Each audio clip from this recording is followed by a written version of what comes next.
How to add video on Wix website. So from here, you will see this add elements. Click this icon and it will show you this prompt.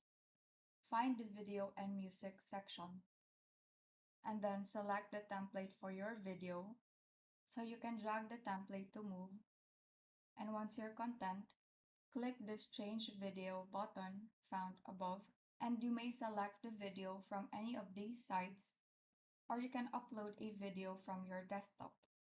So to upload a video from your desktop, just click this change video and then click upload media and then choose upload from computer. And then from here, you can select the video that you want to upload. So tap on the video that you want to upload, then click open. Once the video has been uploaded, click add to page. And that is how you add video on Wix website. Thank you and have a great day.